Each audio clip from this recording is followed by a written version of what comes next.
So welcome everyone to another webinar from the Kohima Educational Trust. It is always lovely to have so many of you join us every time, and we love to hear from you, as Rob has just said, during and after the presentation. So thank you all always for your comments. Tonight, our presenter is Lt Col Mike Tickner, who will be taking us through the process of keeping that 14th Army supplied throughout the Burma Campaign.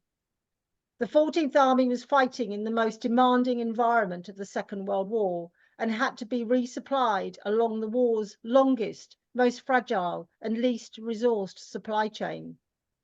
The soldiers of the 14th Army were also multicultural, coming from India, Nepal, Africa, as well as Britain, with all cultures needing to be catered for. From factories in the UK, America and India, stores were moved over the mountains, through the downpours and landslides of Nagaland, on into the jungle and mangrove swamp, and across mile-wide rivers, and on into Burma's dry belt. The terrain was constantly changing and challenging. Lt Col Mike Tickner is a retired regular Army officer with a long-term interest in the British Army in India, and particularly the Far East campaigns and the immediate aftermath. He regularly gives talks to military and civilian groups, clubs and museums, and writes occasional articles. We're encouraging him to write a book. He has led battlefield studies to India and Southeast Asia, and most recently to Singapore. So we feel very fortunate to have Mike here with us tonight. And as always, Dr. Lyman will set the scene for those of you less familiar with the campaign.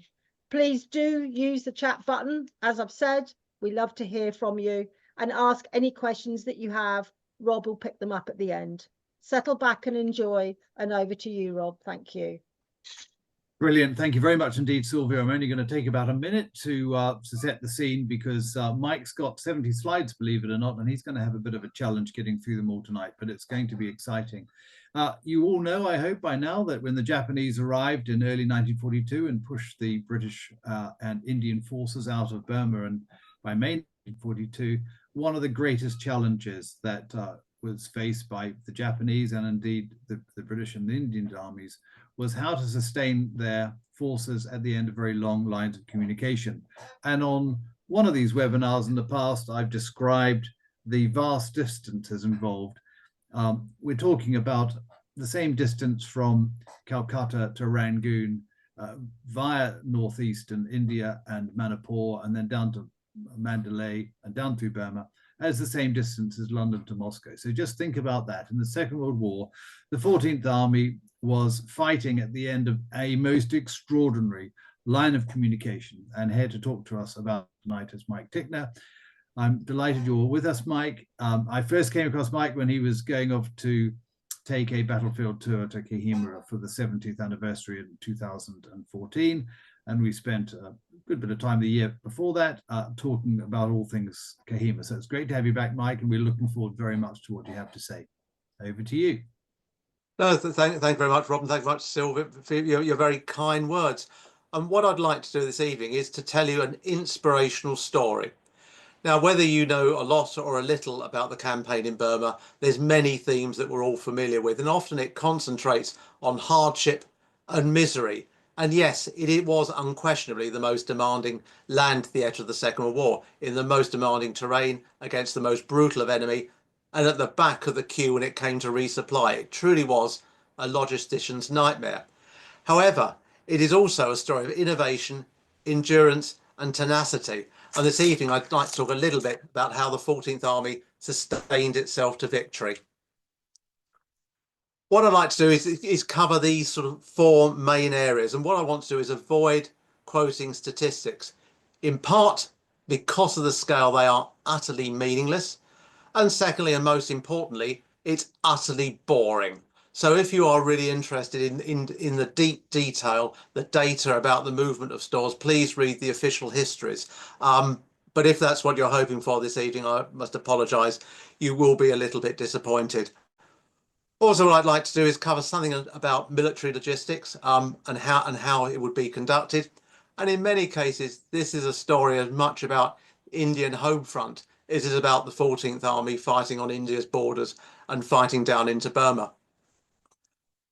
So the next photograph gives you a bit of a clue about what I'm going to talk about. And what I need to do is set it in context of the priorities for a military historian. Now, the analogy I'm going to use of that is of chocolate. Now, what does a chocolate factory make at Christmas? It makes Easter eggs, because Christmas, it's too close to make chocolate Santas. And that is how a military logistician thinks. His focus is very much on the next and following battles rather than the current battle. And what would my three priorities be? Well, the first one, and the photograph's a clue, is artillery ammunition. My second priority would be artillery ammunition. And my third priority would be artillery ammunition. And then follow that, fuel and engineer stores, i.e. bridging. And we'll talk about crossing the many rivers and the tasks that engineers had. But it's ultimately, it's artillery ammunition. And why? Artillery is battle winning. It is the queen of the battlefield. And I won't bang on too much and encourage any gunners that are out there. But 80% of casualties in 20th and 21st century warfare are caused by artillery and missiles, and they're predominantly killed in the first 11 seconds. And secondly, artillery ammunition is bulky, it's heavy, and there's a lot of it. And for the military logistician, the bulk of his vehicles would be tied up moving around artillery ammunition.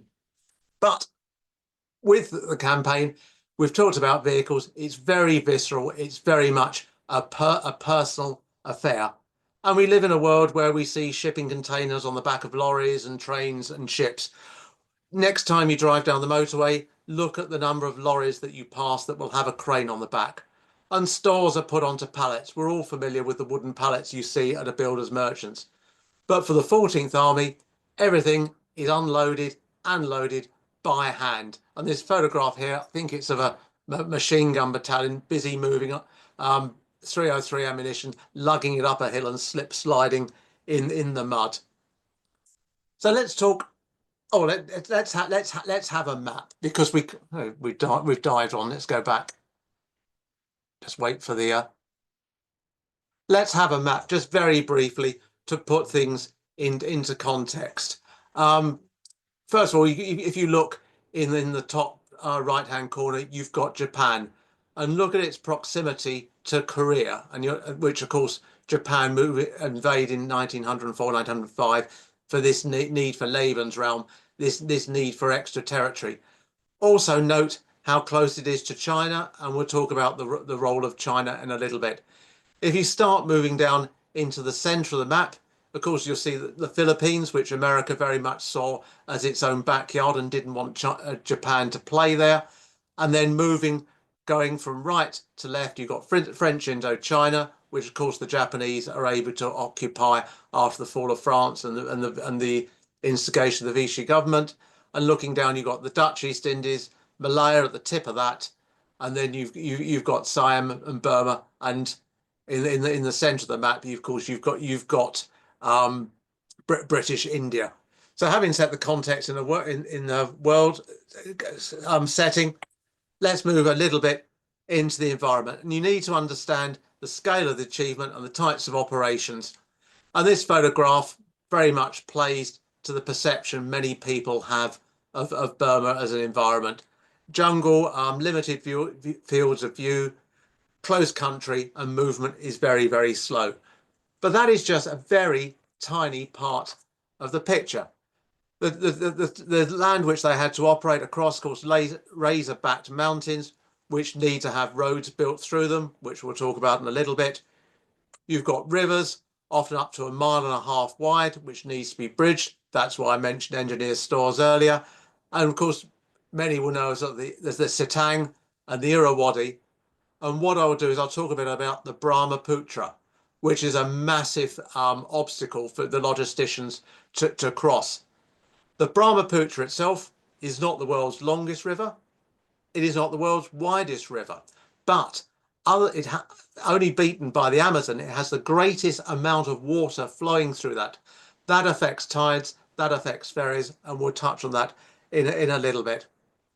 Of course, you've got the central Burma plain, hotter than the sun, and this is where the Allies' technology comes to the fore, and this is where the Japanese army is truly defeated.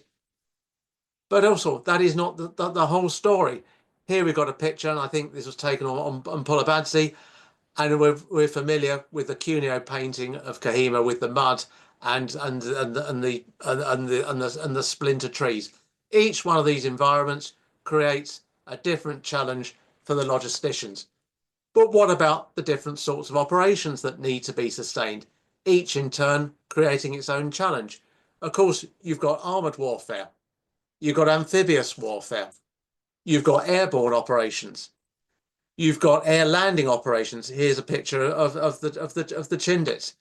You've also got riverine operations, and also you've got urban operations. And here you see Mandalay, and each one creates its own unique challenges.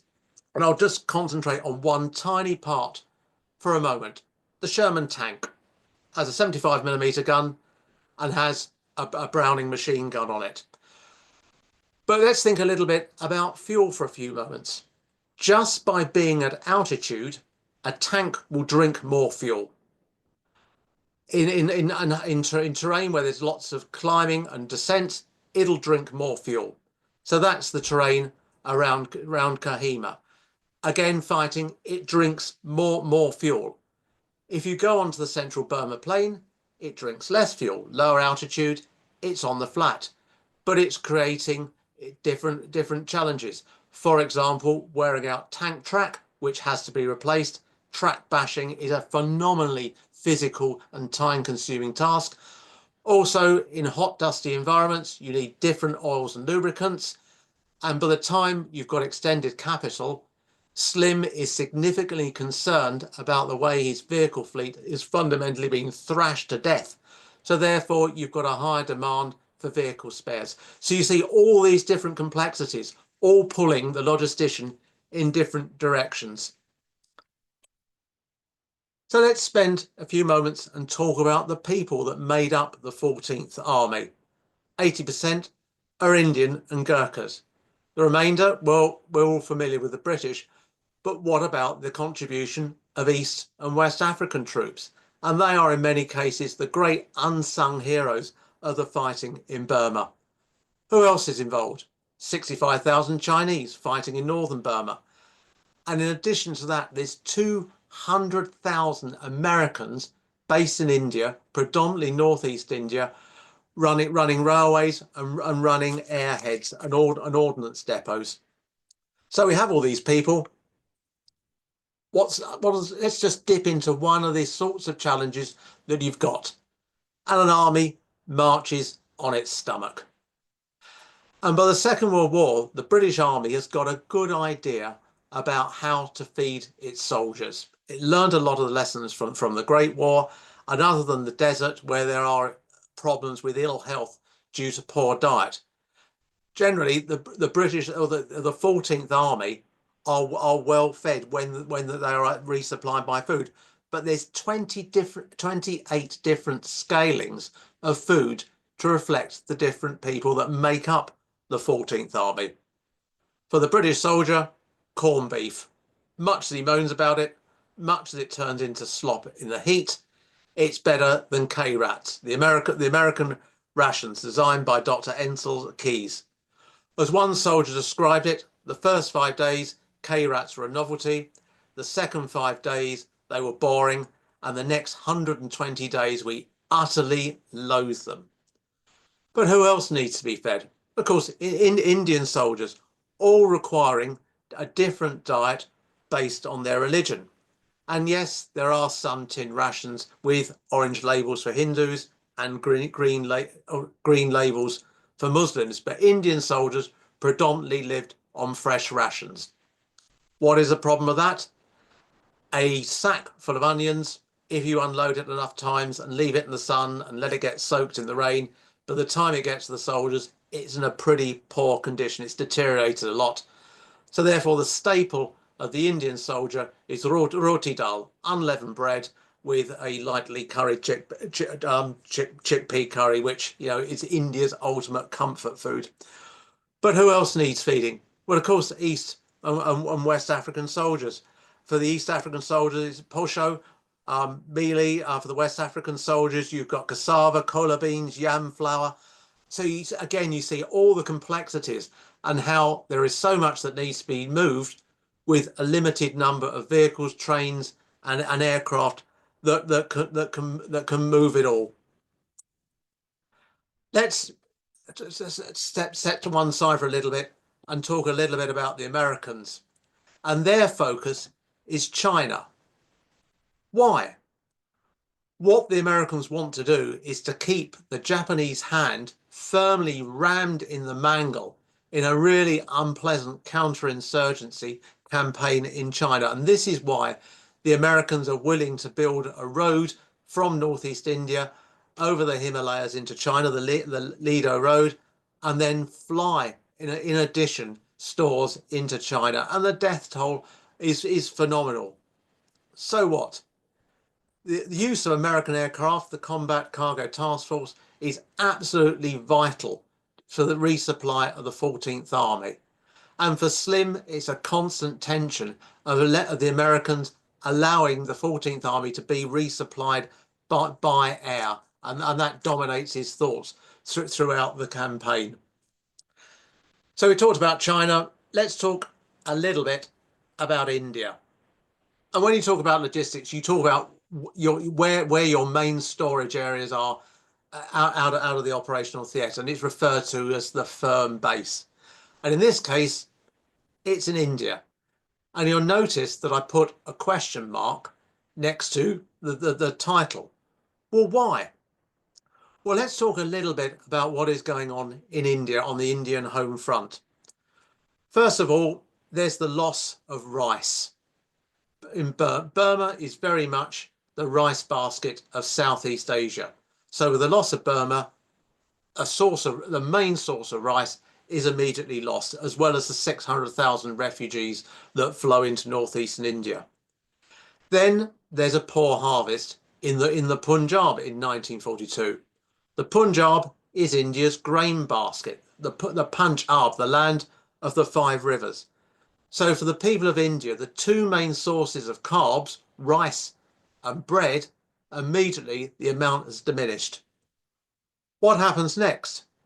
There's an earthquake in the Bay of Bengal, the Andaman Islands, which creates a tsunami, which hits three waves. There's then a cyclone. And as a result of that, vast amounts of paddy is destroyed, cattle is killed, and then fungus breaks out on the rice.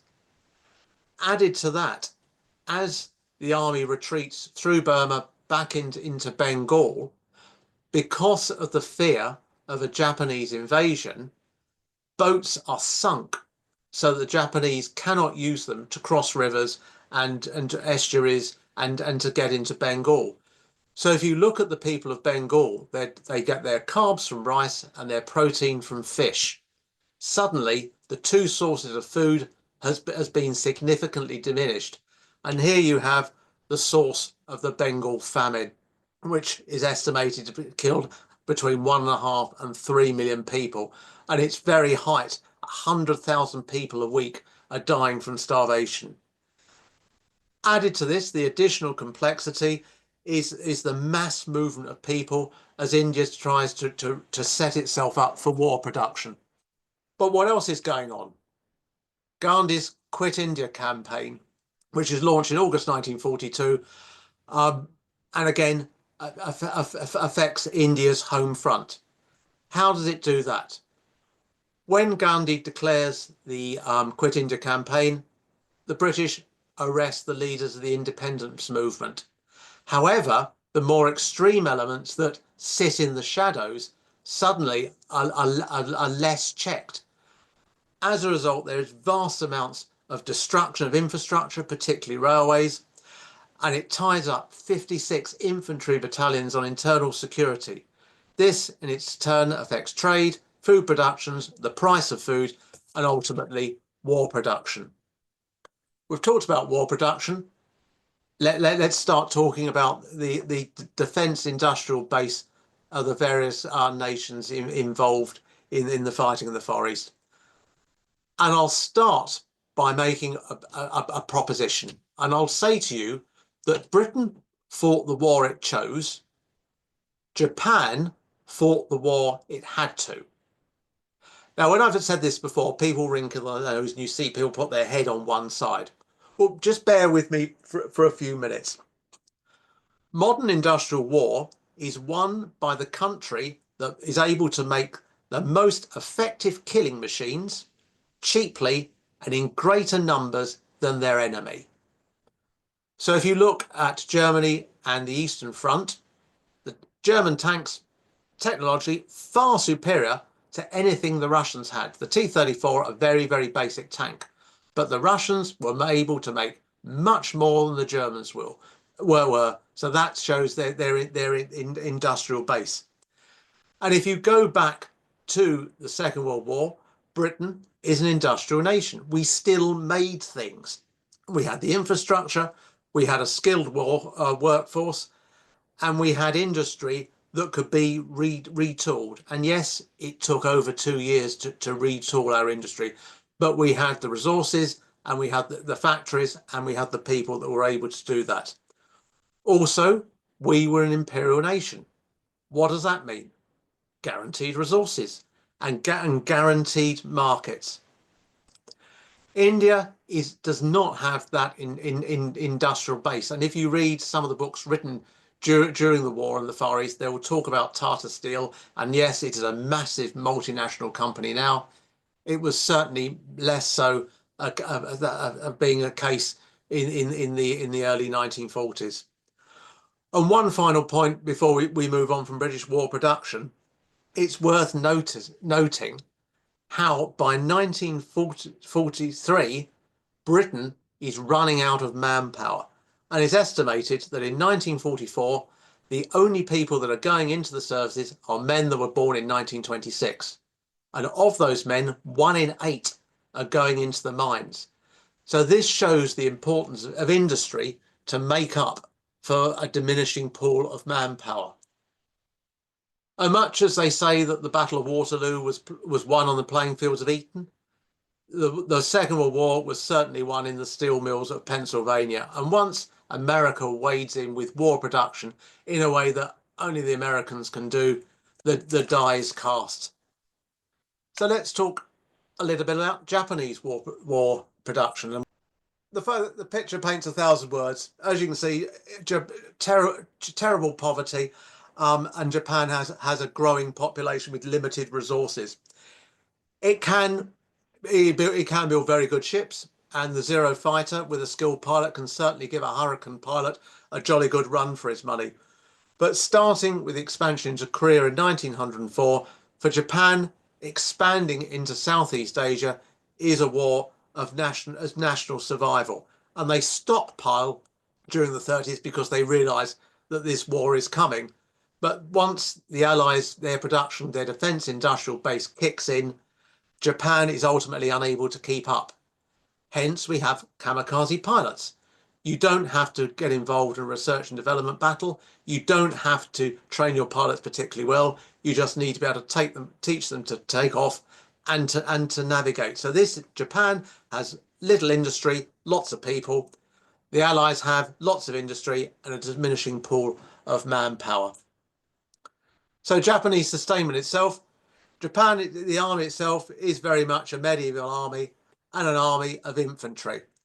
And its invasion into India at the beginning of 1944, it takes its food on the hoof, and it's reliant on capturing British and Indian rations to feed themselves.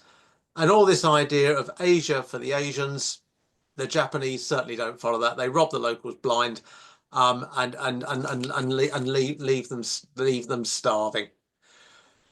So let's start concentrating a little bit more on lines of communication. And what I'll do is I'll talk about the different means of resupply, starting from aircraft and getting further and further down until we start talking about manpower, to give you an idea of the complexity of resupply.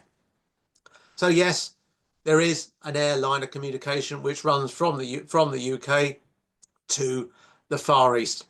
However, the aircraft are small, it's a long flight, and the ability to move vast amounts of stock simply doesn't exist.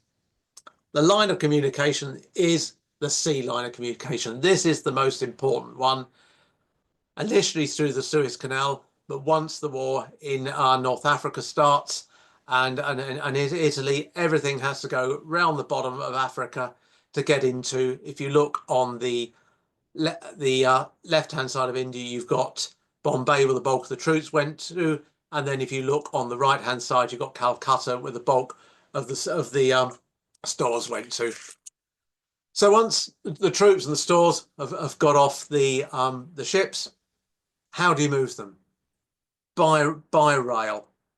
And rail in war is phenomenally important. And we see this even today. If you look at the war in Ukraine, how much resupply is done by the railways, to the point that Ukrainians refer to their railways as being the fourth service with the Navy, the Army, and the Air Force.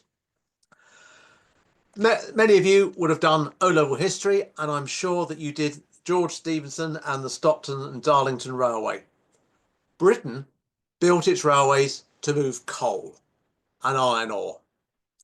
India built its railways to move troops. And they don't really start building railways at any scale until after the Indian Mutiny.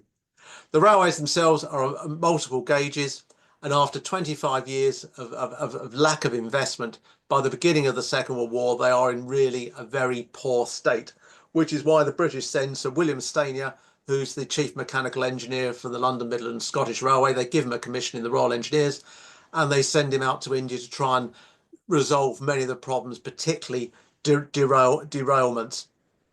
But the railways become more and more crowded, in part by the issue of resupply, in part by the movement of troops, and also because of Japanese submarines. India's coal fields are in Orissa and in Bihar, which is in sort of the northeastern side of India. The coal is moved down to Calcutta, and then it's moved around India by ships. Because there are Japanese submarines in the Bay of Bengal, these tramp steamers start getting sunk, and therefore coal is thrown onto the railways to be moved, in addition to troops, stores, and the population moving around. And the railways get into such a state that eventually the American Transportation Corps take over, running 800 miles of railway in the Assam and Bengal. And the map here shows part of the problem. It dates to the 1870s, but you see that the way the map of India's railways are laid down, and it's all fixed, pointing towards the northwest frontier and the garrisons of Punjab. The railways in northeast India are built for moving tea, and they are narrow gauge. So if you go to the garrison in the Punjab, you see it's a long platforms, wide platforms designed for unloading large numbers of people very quickly. That certainly doesn't exist in northeastern India. But moving troops around by rail is very much a tried and tested drill, and it's the standard way of moving troops. So, of course, when the Japanese start entering India in the spring of 1944, 5 Infantry Brigade is moved from Ahmednagar to Dimapur, 1,500 miles by rail. And that just touches on the significance of railways. And here we'll have a little look at a map. And if you look in the bottom left-hand corner, you'll see Calcutta's been circled. If you then head north, you'll see Parbatipur, and it's this point, it's 250 miles away from Calcutta, all on Indian broad gauge. What happens at Parbatipur? All the trains are unloaded by hand onto narrow gauge, and then they are moved. You see the dotted line, and you'll see in the on the right hand side of the map, you've got Dimapur, which Manipur Road being the last railhead. And then if you look across the map, you'll see the Brahmaputra River running from the northeast corner of the map down to the estuary. What problem does that create? Crossing the river. And there's 3 main crossing points: Tistamak, Gulpara, and Pandu. And what do these ferries look like? Oops. the magic mouse has moved on. Right, we're back to the ferry at Pandu. And you see here how you have a ferry, you shunt on six or seven wagons, the train then pulls forward, you move the ferry down, you have to align the rails again, and then you shunt backwards a few more wagons onto the ferry until it's full. Bearing in mind what I said earlier about the Brahmaputra River and the amount of water that flows through it, you see the challenge of keeping the ferry still as just shunting the train back into there, and you don't want to end up tipping your load into the river, which is why only 125 wagons a day are able to use that crossing. So it's a real bottleneck and really constrains resupply and means the logistician really has to prioritise what's put onto a train which moves its way from India. And here we have a picture of the railhead. Here we have Manipur Road at Dimapur. And attached to the railhead, there's 6 companies of the Royal Indian Army Service Corps, and they're busy clearing goods or clearing stores from the railhead. Why is that important? Well, with military logistics, clearing railheads and clearing ports is really important. Why is it important? Well, I'm sure we've all moved houses, and you reach a point where the removal men are bringing in boxes quicker than you can move them or unload them, and suddenly you find that the hall and several rooms of the house are completely blocked, and you are blocked in, and there's nothing you can do. A railhead and a port are exactly like that. A large amount of stores arise very quickly, and you've got to get it off the train and out of the railhead, otherwise you can't receive the next train. I'll just touch very briefly on pipelines. The Americans built a fuel pipeline, really efficient way of moving fuel vast distances. But so we've offloaded from the train. It's now on the back of a wagon, and we'll talk just a little bit about roads. And really, the next picture, which I'll show you, creates a slightly false impression. Roads are generally not used for moving stores large distances. But what I'll do for a few moments, I'll just explain a little bit about how you would run a main supply route and how you would control the vehicles and the stores that are moving along it. And I'd like you to think of a main supply route as being run like a railway, not a motorway. What do I mean by that? The same way a railway is divided up into blocks, so is a main supply route, with convoys with packets being given time to clear each block. If they go too fast, they will be held back. If they go too slow, they will be pulled to the side of the road because they are blocking the road for other packets and convoys coming through. And we've all been into Waterloo Station. We've seen the trains backing up because they've been too fast or too slow, and as a result, there aren't platforms available.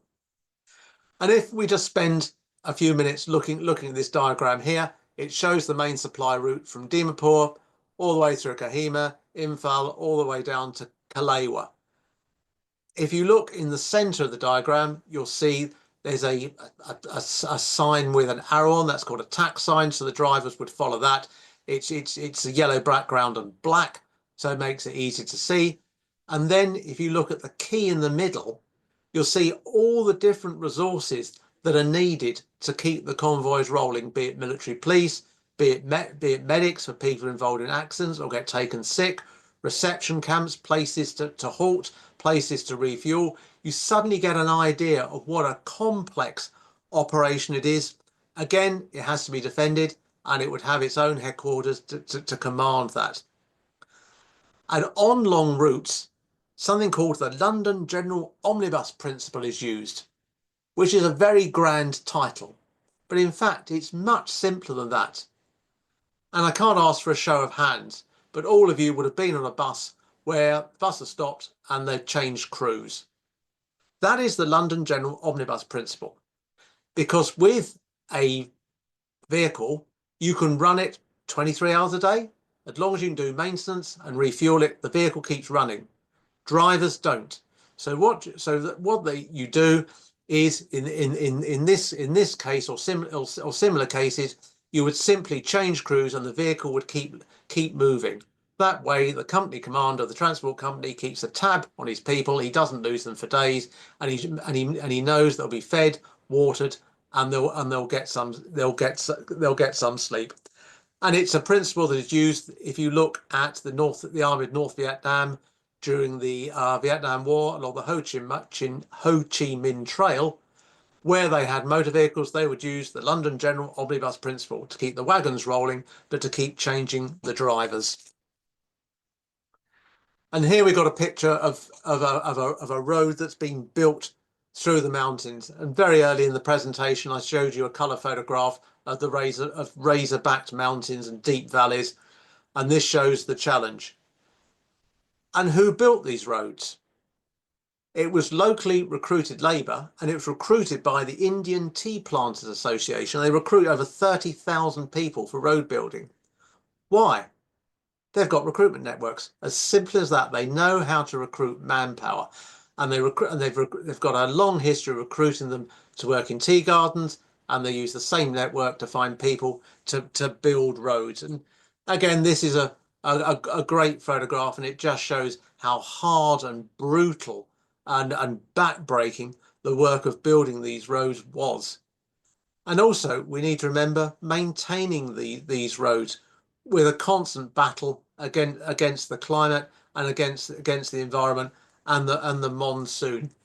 And when we talk about air resupply in a couple of slides' time, the ability to maintain these roads are a great constraint upon SLIM. There simply are not enough Indian engineers or Royal engineers or locally employed labour that are able to keep a supply route running from Manipur Road all the way down to eventually Rangoon.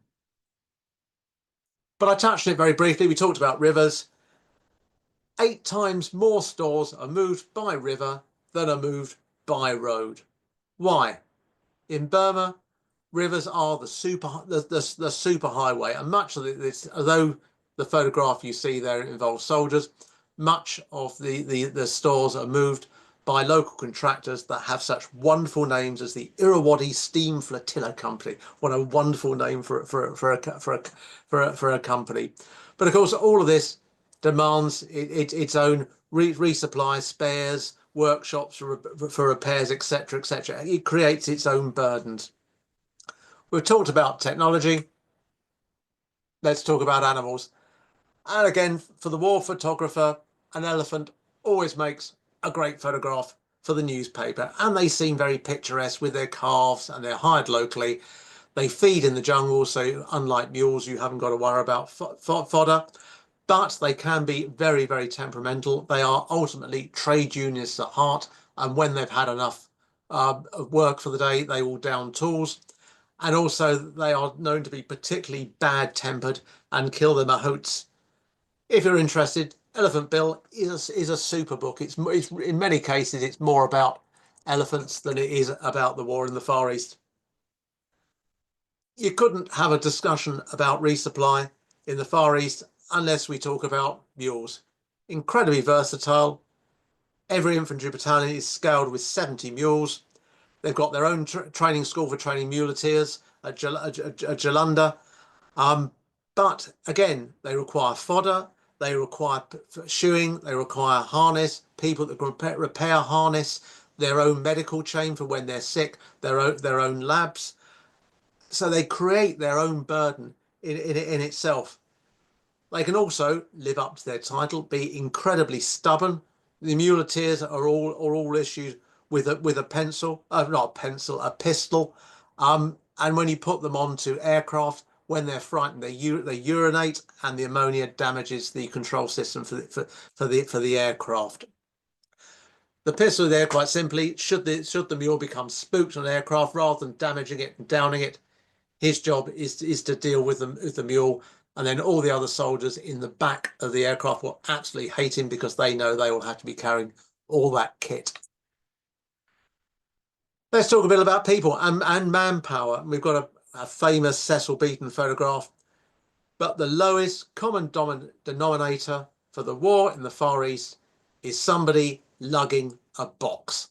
That is the basic level. And we saw earlier the photograph of the machine gun battalion lugging ammunition of a very muddy and slippery hillside in the rain. Sometimes the porterage is done by soldiers, and here we see East and West African troops moving their own kit, but also, and part of the reason we're gathered here tonight, and I apologise, it's not a particularly good photograph, but of course the Nagas and the incredibly important role they had with supporting the army, and of course porterage is recruited all across India.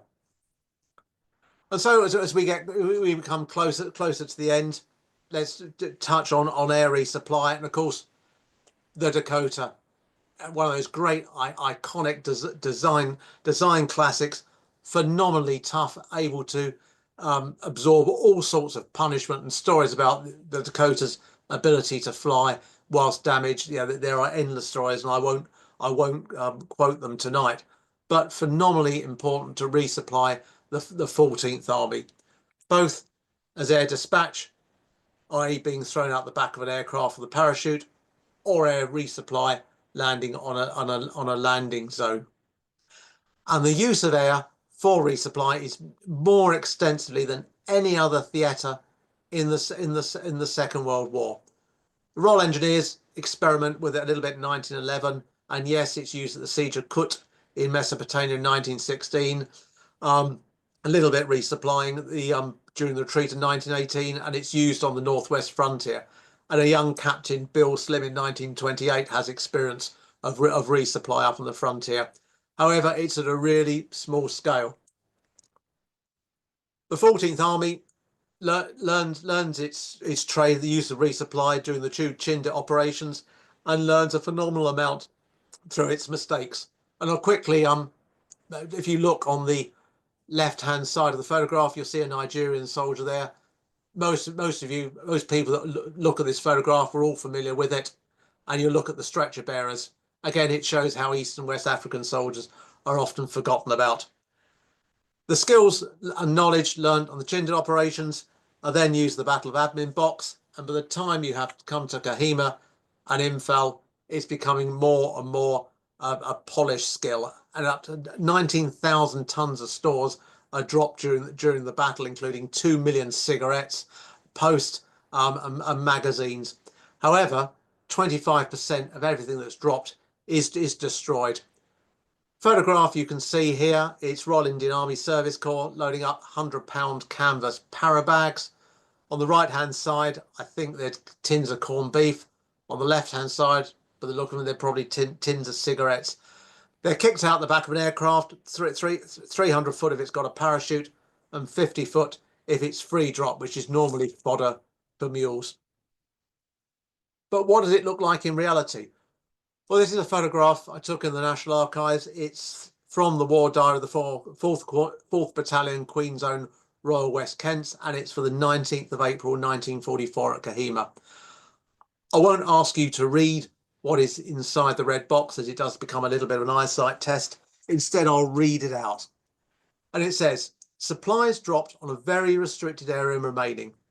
Was extremely accurate.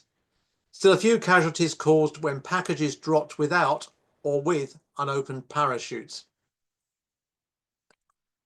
And here we see the picture of Kohima, often shown in books. It's one from the 10th of May 1944. And I'd like you to concentrate on all the white specks that you can see on the hillside. And that just shows the amount of stores that have been dropped to the troops. And it creates a huge demand for parachutes. 5% of India's cotton production is taken up in producing parachutes. And parachutes, cotton parachutes, are very, very expensive. They're £20 a time.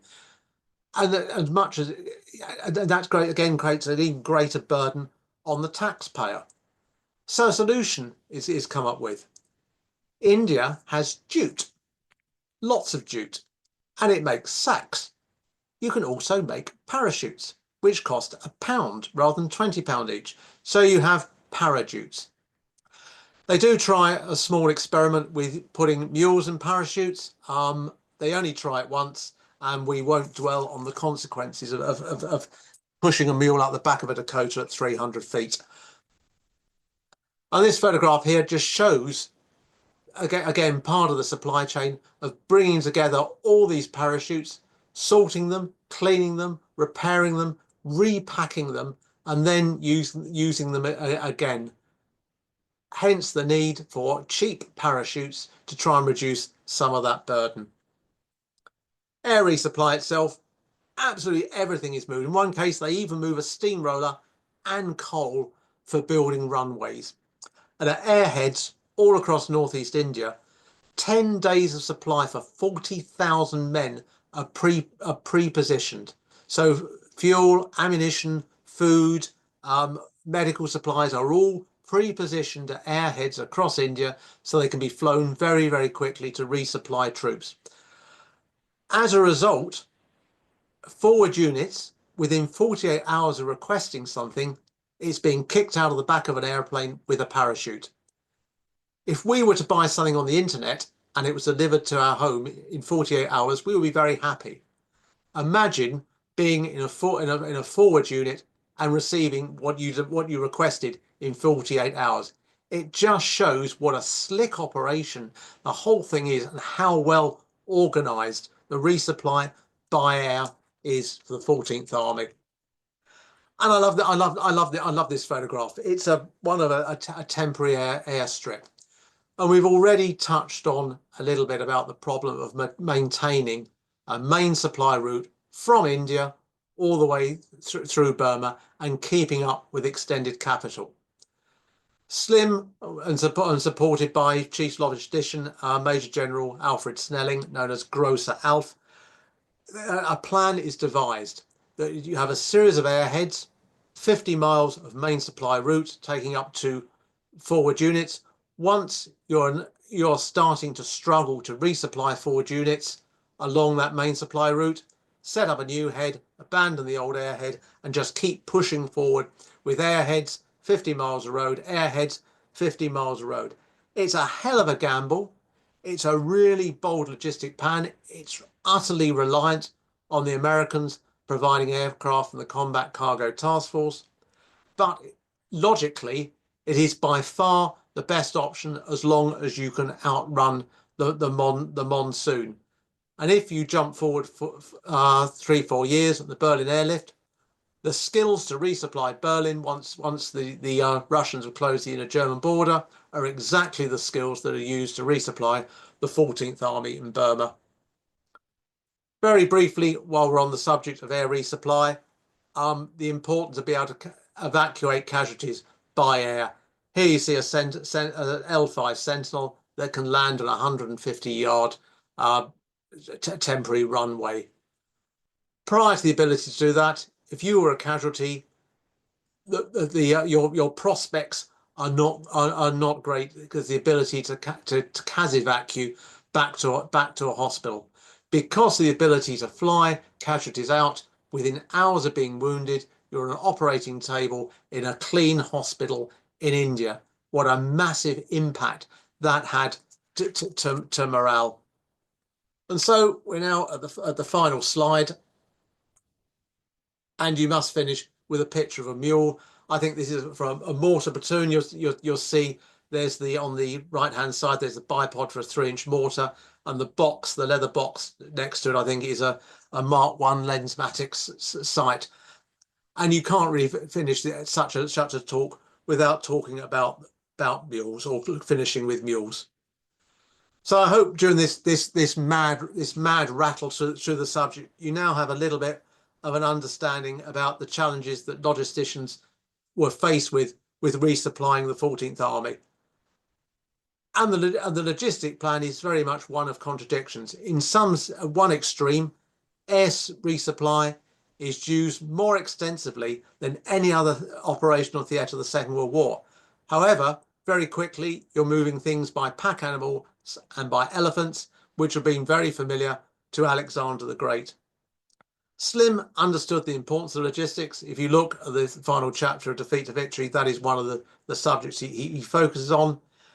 and he ensured that he made the best of the minimum with a little bit of good luck thrown in. And so I hope you've learned a little bit about logistics, a little bit about the 14th Army, and you agree with me that this is an inspirational story. Mike, that was absolutely fantastic. My husband's sitting next to me and he rarely comments throughout and just said, this is the most brilliant and interesting presentation. And I think looking at our chat tonight, everybody is agreeing with that comment, and you just made it so interesting and we've all learned so much. That's very kind. Thank you. Thank you very, very much.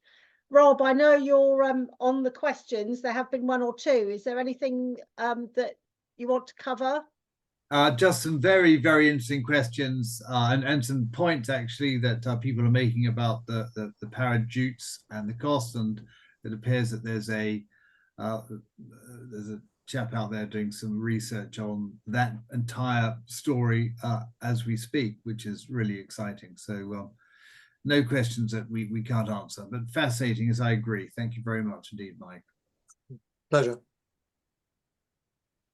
Right, and if there are questions that anybody wants to keep asking while I do the usual plug at the end, please do keep going. We always print off the chat and we come back to those of you who have written in, or you can always email either me or Rob afterwards, and we're happy to pass on those emails. And thanks, Ritesh. I thought your comment about the army carrying, still being carried around India today on the railway, I thought was very interesting and understood.